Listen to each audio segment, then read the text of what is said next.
Hello my dear student, आज हम discuss करेंगे chapter heat transfer in nature का क्वेश्चन नंबर 1। तो क्वेश्चन नंबर 1 है क्या, choose the correct option in each case. भाई हमारी सीआईडी टीम को कुछ केस मिले हैं और उन केसेस के हमने बताने हैं कुछ करेक्ट ऑप्शन। तो फर्स्ट केस है भाई, देख लेते हैं। हमारी टीम को मिला है first case, Your father bought a saucepan made of two different materials A and B as shown in figure 7.14।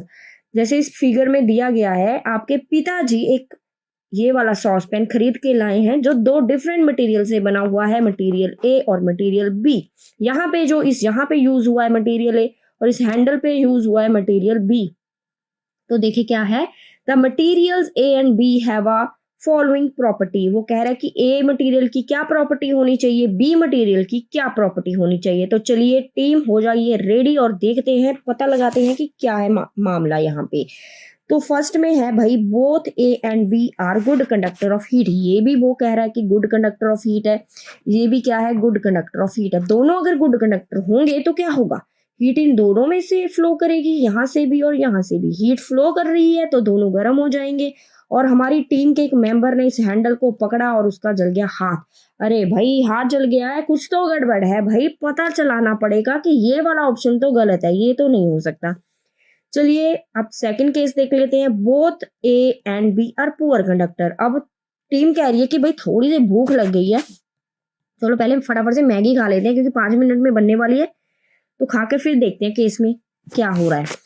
तो भाई उन्होंने मैगी रख दी और यहाँ पे अब अगर वो दोनों ही पुअर कंडक्टर हैं, ठीक है, अगर मान लीजिए दोनों ही पुअर कंडक्टर हैं, ये भी पुअर कंडक्टर है और ये भी पुअर कंडक्टर है, ठीक है, साथ साथ केस भी देखना है हमने, मैगी भी बन रही है, दोनों पुअर कंडक्टर हो जाएंगे तो मैगी ने क्या बनना है भाई, 5 मिनट में तो क्या ही बनेगी, वो तो घंटे में भी नहीं बनेगी क्योंकि पुअर कंडक्टर तो हीट तो फ्लो करेगी नहीं इसमें से, ना ही इसमें से फ्लो करेगी। तो ये तो बिल्कुल कूल कूल है, ठीक है, क्योंकि हीट फ्लो नहीं करी है। तो ये भी बिल्कुल कूल कूल ही है, ये भी गर्म नहीं हुआ। तो ये केस में अभी तो और देखना पड़ेगा भाई, ये ऑप्शन भी नहीं है, कुछ तो गड़बड़ है कि मैगी बन क्यों नहीं रही है। अभी हम देख लेते हैं कि आगे क्या है। सी ऑप्शन पे है ए इज अ गुड कंडक्टर। वो कह रहे हैं कि ए इसको गुड कंडक्टर वाला मटेरियल लगाया गया है और बी पे लगाया गया है भाई पुअर कंडक्टर वाला मटेरियल। तो ये तो कूल ही रहेगा क्योंकि पुअर कंडक्टर, और ये हो जाएगा गर्म, हीट हो रहा है, ये इसको हीट मिल रही है तो ये गर्म हो जाएगा क्योंकि ये गुड कंडक्टर है अभी और इसमें से हीट क्या है, फ्लो करेगी। तो मैगी जो इसमें रखी हुई थी ना हमारी टीम ने, तो वो बननी शुरू हो गई और टीम खुश हो गई है। मैगी बनते बनते उन्होंने देखा कि अरे यही तो इसका आंसर है, यही तो इसका आंसर है, हमें ऐसा ही तो पेन चाहिए जिसका हैंडल ठंडा रहे और वो अंदर से गर्म हो जाए ताकि खाना भी पक जाए और हमारा हाथ भी ना जले। तो option C is the correct answer. तो ऑप्शन डी तो देखने की जरूरत ही नहीं है क्योंकि हमें ऑप्शन सी मिल गया है। फिर भी हम देख लेते हैं कि लिखा क्या था। ए इज अ पुअर कंडक्टर, अगर ए को पुअर कर देंगे तो कुकिंग तो बिल्कुल नहीं होगी, और बी को गुड कंडक्टर कर देंगे, हैंडल पे तो हमने मैगी बनानी नहीं है, तो ये तो बिल्कुल ही गलत लिखा हुआ है। ठीक है, तो इसका जो करेक्ट आंसर है भाई ये वाला था कि ए हमारा गुड कंडक्टर होना चाहिए, ठीक है, और बी जो है वो पुअर कंडक्टर होना चाहिए। ठीक है बेटा, आई होप आपको समझ आ गया। अब हमारी टीम ने खा ली है मैगी, अब वो देखेंगे केस नंबर 2। केस नंबर 2 क्या है भाई, केस पे लिखा है कि pins are stuck to a metal strip. ये मेटल की स्ट्रिप आपको दिख रही होगी यहाँ पे, इसके ऊपर पिन्स जो है वो चिपकाए गए हैं विद द वैक्स, वैक्स के साथ, ठीक है, पिन्स को चिपका दिया गया है। And a burning candle is kept below the road. जो ये मेटल की रोड है इसके नीचे जलती जलती क्या रख दी गई है, एक candle. Which of the following will happen, इन जो केसेस के ऑप्शन गिवन है इनमें से होगा क्या वहां पे। चलिए यही तो हमारी टीम ने ढूंढना है कि हो कहा क्या रहा है वहां पे। फर्स्ट पे वो कह रहा है कि all the pin will fall almost at the same time. वो कह रहा है कि सारे पिन थड़ाक थड़ाक करके नीचे गिर जाएंगे। कैसा ही होगा, यहाँ पे ये मेटल आपको बाहर से तो बड़ी सुंदर दिख रही है, लेकिन जैसे ही इसको सोलंकी ने देखा अपनी फोरेंसिक लैब में तो उसने देखा कि भाई इसके अंदर तो पार्टिकल है, और उसने अपने सर को बताया कि सर इसको एक मामूली रॉड मत समझो, इसके अंदर तो छोटे छोटे से पार्टिकल हैं भाई। जैसे ये कैंडल ने इस पार्टिकल को गर्म किया, इस पार्टिकल को गर्म किया, और ये पार्टिकल कैसा है कि वो अपनी हीट को दोनों तरफ बांटता जा रहा है। पहले उसने साइडों वाले पार्टिकल्स को हीट दी, मींस हीट सबसे पहले थर्ड और सेकंड पिन के पास पहुंचेगी। अगर हीट इनके पास पहुंचेगी तो पहले यही गिरेंगे ना भाई, ठीक है।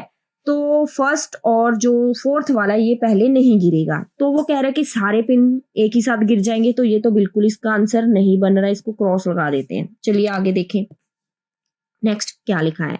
Pin 1 and 2 will fall earlier. वो कह रहा है कि जो पिन फर्स्ट है और सेकंड है ये पहले गिर जाएंगे देन थर्ड एंड फोर्थ। ऐसा तो नहीं है क्योंकि मैंने बता दिया कि पिन सेकंड और थर्ड वाला पहले गिरेगा, तो ये भी गलत। सी पे लिखा है कि pin first and second will fall later. वो कह रहा है कि पहला पिन और सेकंड पिन ये बाद में गिरेंगे। वे ये कह रहा है कि मैं बाद में गिरूंगा, पहले आप थर्ड और फोर्थ को गिरा दो। ऐसा नहीं है क्योंकि ये वाला जो भाई पार्टिकल है इसने क्या किया, हीट दोनों तरफ दी है, ना कि एक ही तरफ। ठीक है, ना कि इसी तरफ हीट नहीं दी। अगर वो इसी तरफ हीट देगा तो ये पिन पहले गिरेंगे और ये बाद में, लेकिन ऐसा हुआ ही नहीं है। ठीक है, ऐसा नहीं हुआ, ये दोनों तरफ हीट को एक ही साथ उसने बांटी है। तो बचा है ऑप्शन डी, तो यही इसका करेक्ट आंसर है। लिखा गया है कि पिन सेकंड एंड थर्ड, वो कह रहा है कि pin second and third will fall almost at the same time.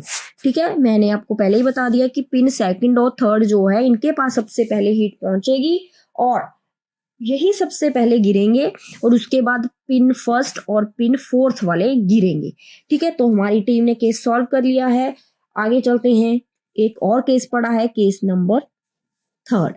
आगे देख लेते हैं कि केस थर्ड क्या है। केस थर्ड है, a smoke detector is a device. एक स्मोक डिटेक्टर है जो एक ऐसा डिवाइस है दैट डिटेक्ट स्मोक, जो स्मोक को डिटेक्ट करता है, धुएं को पहचानता है, एंड साउंड एंड अलार्म हो, तभी वो अपना अलार्म बजा देता है कि धुआं धुआं हो गया है भाई, देख लो कहाँ पे हो रहा है।